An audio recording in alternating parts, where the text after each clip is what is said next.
What's going on, guys? This is Bruce Matson, your host of the show. Show has no name, but that's all right because we're going to still kick it.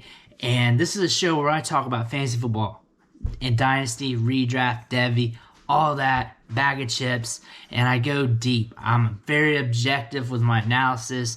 I look at inside the box, outside, and all around. So if that's something you're into, make sure you hit that subscribe button. Give me a like. Help me out with that algorithm. Let me get it going on these views, But today, as you know, I've been doing the comparison series, and it's been a rocking and rolling, just comparing these college prospects to some of these veterans that are in the league.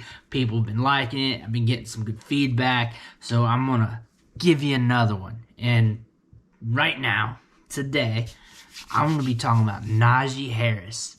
And we're going to keep it in the Alabama bloodlines, and we're going to be comparing him to Derrick Henry. Comparable backs, but yet very different. Very different. From production standpoint, different as well. Henry came out his junior year. Harris stayed in as a senior. Harris finished his career with 2,000-yard seasons. Those two seasons combined, he rushed for 2,690 yards. Henry rushed for 2,219 yards and 28 touchdowns his junior year, then dipped out for the NFL draft. The year prior, he rushed for over 900, and was very productive, looked the part. So didn't Najee Harris, but they looked the part for different reasons. The big thing that you notice is they're both big backs, but their body types are very different. So Harris is listed as 6'2", 230 pounds. So that's his billing weight and size. Henry at the combine, he measured in at 6'3" and weighed in at 247 pounds. We have about a 20-pound difference between the two running backs. 230 pounds is a good size for a running back. That's upper percentile. And then Derrick Henry exceeds that immensely. Najee Harris has 15 to 20 pounds on a lot of running backs in the NFL. Derrick Henry has 15, 20 or more pounds on Harris right now. Again, this 230 pounds that we have listed for Harris may not be accurate. We'll know come the Senior Bowl because he's going to weigh in there. So we could get a better accurate size for him. I imagine he might be a little shorter and he could weigh a little less or maybe even a little more. Who knows? These are just heights and weights that they throw up there. Sometimes they're accurate. Sometimes they add a little bit of weight or a little less to make the player look better in their description on the rosters that they pass out. So it is what it is. But when you look at him on the field, when you're watching tape or casually watching him on TV, you can tell he's got size. He's got that 3-down size. And in Henry, it's obvious. Look at that picture from the angle with him and Mark Ingram on the coin toss when he was back at Alabama, the size difference, and you understand. So size-wise, these guys are comparable, but they're still different vastly. So kind of odd there. And athletically, they're similar because they're both big backs that can move, but they move in different ways. So Henry at the combine ran a 4.54, which equates to a 97th size adjusted speed score. At that weight, he was trucking. Harris, even if he runs at that weight, he will not be near his speed score, or he'll have a lesser speed score. And he is a little slower when it comes to long speed. However, he moves laterally very well. He's very smooth laterally. That was a knock on Henry coming out from college, even though it was kind of like, I thought it was a myth at the time personally, because I knew Henry runs laterally good enough to get to the hole, get through the hole, and sees well. But Harris is different. Harris can cover more ground, moving right to left, moving laterally. Henry, I don't want to paint the wrong picture. Henry moves laterally very well, especially for his size. You got to think that he's a about a 250-pound monster who is moving fast. And he has good burst, too. He has an 87th percentile burst score among running backs. And this is at around 250 pounds. I'm going to be saying that a lot because I have to pound that in. His athleticism with his weight is just something ungodly seen. And Harris, though, is very good. He's very good athletically. And he's got enough speed to get the job done at the NFL level. It's just size adjusted speed-wise. It's just not on the caliber of Derrick Henry. However, when it comes to a running back like Derrick Henry, no one compares to him. I mean, you can bring up like Christian Okoye back in the day, running backs like that, but really no one really compares to Derrick Henry when it comes to this, when we got exact measurables. We're not going to have exact measurables for Harris. We'll have height and weight, but we're not going to have the combine this year to really iron things out. But when it comes from the athleticism scope, they're vastly different. They're both, obviously Henry's good enough to get the job done, but Harris is good enough to be a 3-down back as well. It's just they're going to be winning differently on the field.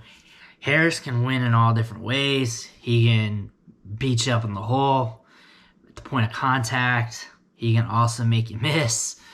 And Henry can do all that too. It's just Henry's got that long speed that when he gets through that open crease, he could be gone. And he's just a threat anytime when he touches the ball. And then once he gets to full speed, or even almost to full speed, or even maybe even half speed, he's super tough to tackle. I mean, you got a 250-pound man who's running as fast as most running backs in the league, and that inertia at the point of contact is just going to put guys on their back, especially smaller DBs, so it's almost not fair for them. When it comes to on-field play, Henry's not a bad pass catcher. He's just not used much in the passing game. He caught, 19 passes this year? Harris is a little bit more complete in those regards. He's been used more in wheel routes. He's more active in the passing game. He has very soft hands. This is where you could see him excel at the NFL level, which could make him a very promising fantasy asset because we have a big running back who can run between the tackles. He'll get those touchdown or those goal line looks, third down looks on short yardage, and then they can also swing him out on some targets and passes. So that will help him in fantasy. So him being a PPR option or a potential PPR option is good for those regards. Henry, that was a knock on him in the early part of his career. He has proved so far that he doesn't need that. He's still catching a little bit out of the backfield, but we'd like to see that double here in the near future. But he is running at such a high level right now that it's just, it's hard to knock him on it.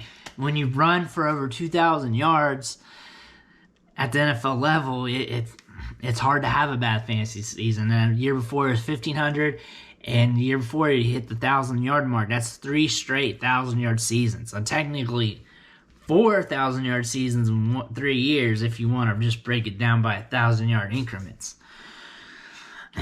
So production-wise, they're similar because they're both productive, but yet they're different of how they got their production. With Harris staying until his senior year, 2 straight 1,000-yard seasons. Henry staying until his junior year, rushing for 2,000 yards in his junior year, 900 some yards the year before. And then they're different athletically, where Harris runs laterally a little better and is also a big back, has enough speed. And Henry, though, even though Harris is a big back, he's still almost 20 pounds bigger and has size-adjusted speed for days.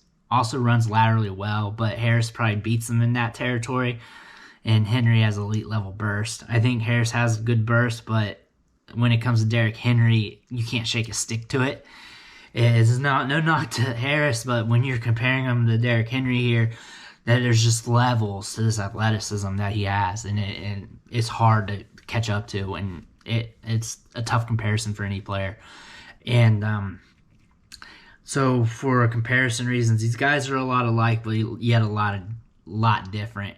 Obviously, Henry's been successful at the NFL level.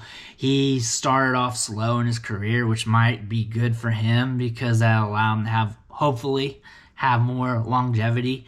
And then Harris projects very well because he's going to have that high draft capital. Like I've said in other videos, I think I've talked about in 3 or 4 videos now, he's going to have high draft capital. He can be used in the passing game.